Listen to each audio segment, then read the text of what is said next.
Hello, Ray Phoenix here. Welcome to Let's Play Spyro 2 Ripto's Rage Part 9. This time around, we're going to Crystal Glacier, one of the best levels of the game. Or at least it has one of the best names of the game, Crystal Glacier. Sounds like a digital art project that an art student would get as a project. You have to work with transparency layers and trying to make crystal or glass, like transparent glass objects or ice objects.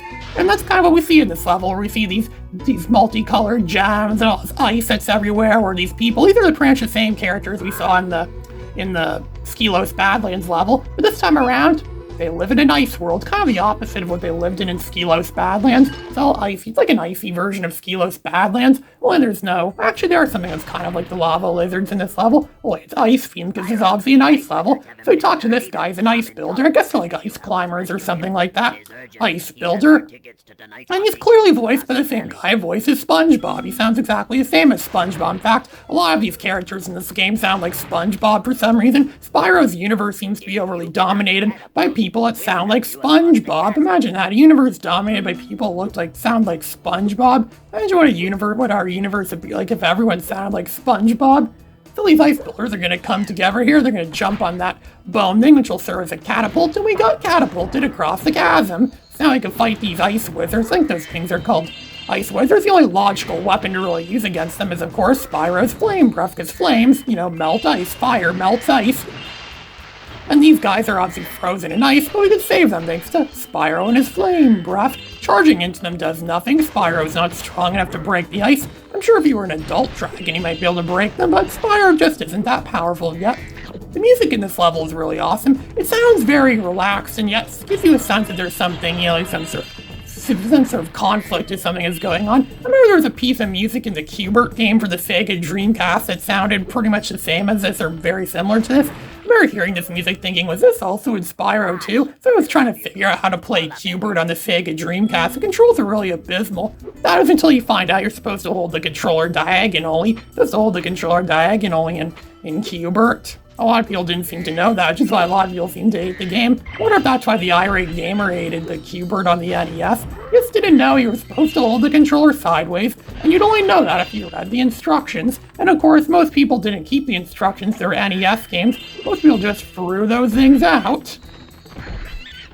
Well, Spyro could charge down these enemies, because these enemies actually are immune to Spyro's flame, so it's flame immune, but can be defeated by charging Spyro to him. Oh, look at that, is that Moneybags? They should have made Moneybags a polar bear in this level. I wonder if that's what they were thinking of, because his skin color tone, or his fur color tone, I guess you could say that, it does look slightly bluer than it did in other parts of this game. We see, and that's saying a lot, because we see Moneybags a lot in this game. Moneybags just doesn't know when to quit. Look, even his suit looks kind of bluish. It's like he fell in snow. Maybe they're trying to make him look like he was freezing or something like that. And he just came here because, well, maybe Ripto ordered him to come here. Or maybe he just knows Spyro is going to be here, and he's willing to do anything to get more gems off Spyro. That's how dedicated he is to his job. He's willing to do anything, even if it means getting hypothermia, just so he can get more gems from Spyro. Moneybags really knows where we are at any given time. He's everywhere.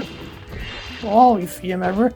So instead of lava, there's this green goo stuff. It's this kind of like green stuff that Spyro almost looks like. It looks like mint ice cream or something like that. I imagine it could be ice cream because this is Crystal Glacier. It is an ice-themed level, so they probably do have ice cream in this level, but Spyro doesn't seem to like ice cream. I don't know. I don't think Spyro ever ate ice cream. Does Spyro even like ice cream? It probably just instantly melts when it gets close to him. I wonder what Spyro's internal body temperature is like if he's able to produce flames like that. Maybe he's always very hot all the time, and that's why I could go to these levels without needing any armor or any protection or anything like that from the ice. But again, Spike from Ape Escape, and pretty much all the Ape Escape protagonists were able to go to ice levels or snow levels, things like that, and they never seem to freeze at all. For some reason, their gadgets are capable of keeping them warm. Those gadgets must really produce a lot of heat to successfully keep them warm like that. These ice pillars, that's going to get frozen again if we don't defeat these ice wizards, melt these ice wizards first. So after you melt all the ice wizards, then we could go and melt the ice builders out of them. Well, look at that, another 1-up. This game is very generous with 1-ups. I wonder what's going to come first, the end of this game, or he getting 99 lives? I wonder what's going to happen first. Really, I remember this might be the easiest Spyro game to get 99 lives in, and now this is this level's answer to lava lizards. It's these things, these green creatures that seem to multiply like crazy, as if they're tribbles or something like that. They multiply all the time. We can only stop them if we have this power up here, this like infinite flying. Well, not infinite, because it does allow Spyro to. It does run out after so much time, but it does allow Spyro to fly around a lounge, not just simply glide. We used to give guided tours of these caves, but now they are infested with multiplying draglets. Oh, draglets, that's what they're called, draglets. What if those are from anything? Those creature, I don't know if those were made up for this game or not.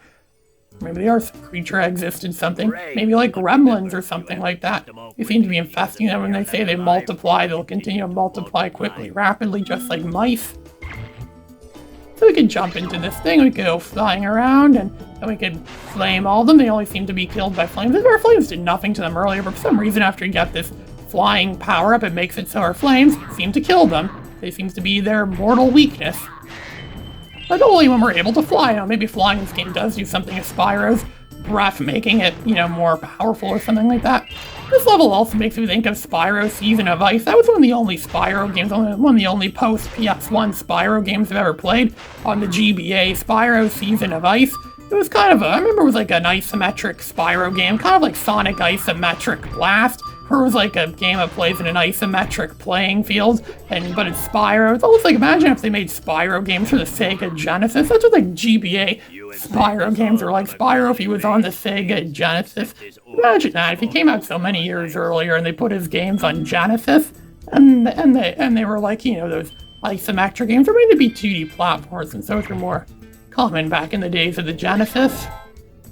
So I think there's still some gems out in these caverns that we could caught. This level's also a bit like the Ice Cavern level from Spyro 1. I remember having lots of my greatest memories of that level, just roaming around and then looking for those last remaining gems. And I found the last of those gems, I remember, back on December 21st, 2012, the day everyone thought the world would end.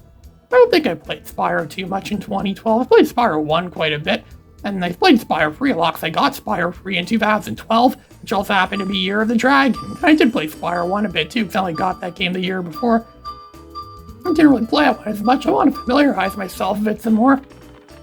I already familiarized myself a lot with Spyro 2. I'm very familiar with this Spyro game. I'm probably more familiar with this one than I am with any of them other ones. And yeah, despite my extreme, intense familiarity of this specific Spyro game, there is one part of this level that, you know, I honestly didn't remember doing until years later. I don't remember doing this at all. I had to have 100% completed this back in the day. I 100% completed most of these levels back in 2007 when I played this game. For some reason, I have no memory at all of ever doing this. I sometimes wonder if someone broke into my house in the middle of the night and appended this level into my disc of the game, or maybe time travel was a factor. I often think time travel is real because of things like this. Like, someone must have added this into my game without me knowing. And it only could have been done if the game was originally burned like this back in 1999. They actually burned and printed all the individual discs of this game. I lost my pet snow leopard. We have to rescue George the snow leopard, this guy's pet, Shaman Tuck. Well, they all seem to have names like that. Tuck, Tick, Tuck. Yeah, they're very unimaginative of making names.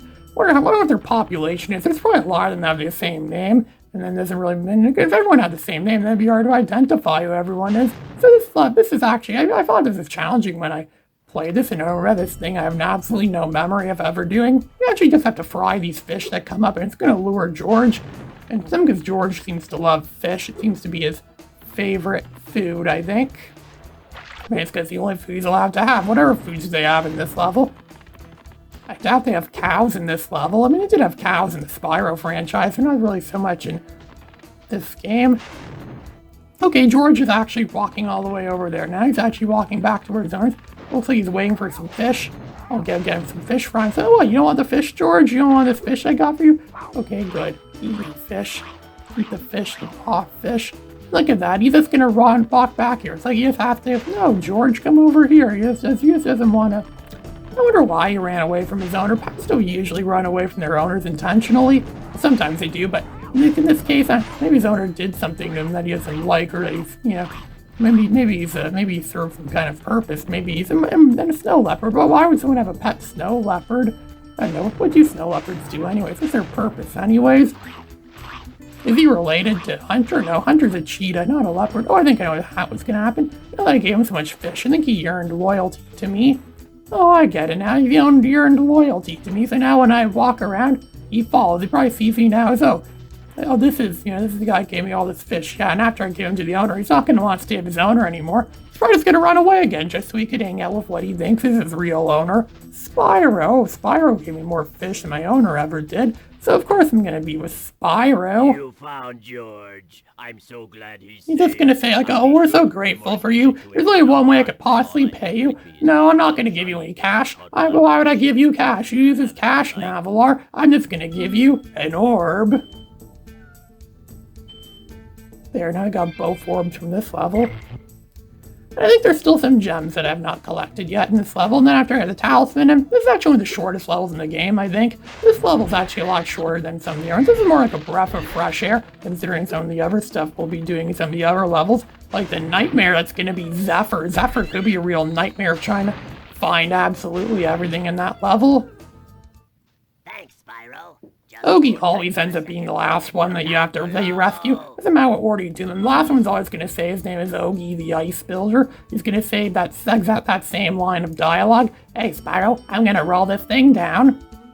It's going to be SpongeBob saying that he's going to roll down this big snow boulder, and then it's going to somehow cause this to explode. I don't know if there's dynamite in there or not. For me, snow's just that powerful. I mean, you shouldn't underestimate snow. Snow actually could be quite powerful, actually. It could actually destroy homes. And I guess that's what they were, I guess that's what they were going with in this level. 2-ton snowball. Yeah, probably weighed 2 tons. That's probably why it did the damage that it did. Now we got the talisman for this level, and there's still some gems here. There's to put some gems at the very end of the level. You can't get all the gems just by roaming around. You have to actually get to the very end to get all the gems, and there's still a few more gems left that haven't been collected yet. Where could these last gems be? Where could they be hidden? It's always going to be in a stupid place. Knowing these Spyro games, well, they always put the last gems in stupid places. Places you never would have guessed could have had gems. It's going to leave you roaming around for like several hours on end. And then you find out, oh, it was in a place where it's like, oh, yes, look, this did it right here. This threw 2 random, oh, look, there's more gems here.